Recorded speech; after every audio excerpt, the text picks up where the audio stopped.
रमजान का चांद नजर आया तो अब्दुल हादी खुशी से छत पर दौड़ गया। मीरब जल्दी आओ, चांद नजर आ गया। मीरब भी हंसती हुई ऊपर आई और बोली, भाई इस बार हम अच्छे बच्चे बनेंगे ना?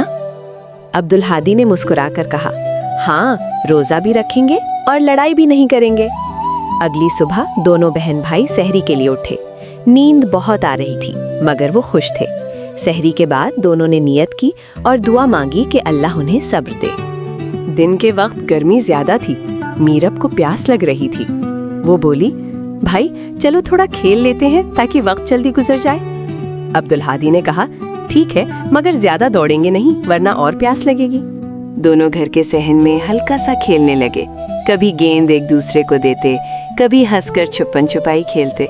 खेलते खेलते जब थक जाते तो साया में बैठ जाते और रमजान की बातें करते। मीरब ने कहा, रोजा रखकर खेलना थोड़ा मुश्किल है मगर मजा भी आ रहा है। अब्दुल हादी ने हंसते हुए जवाब दिया, क्योंकि हम अल्लाह के लिए सब्र कर रहे हैं। शाम को जब इफ्तार का वक्त करीब आया तो दोनों ने अम्मी की मदद की।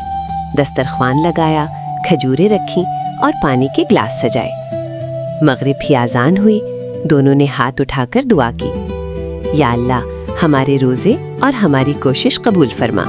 इफ्तार के बाद अब्बू ने कहा, देखो बच्चों, रमजान हमें सिखाता है कि हम इबादत भी करें और खुश भी रहें, खेलें भी मगर अच्छे अखलाक के साथ। इस रमजान में अब्दुल हादी और मीरब ने सीखा कि रोजा रखकर भी खेला जा सकता है मगर सब्र और नरमी के साथ।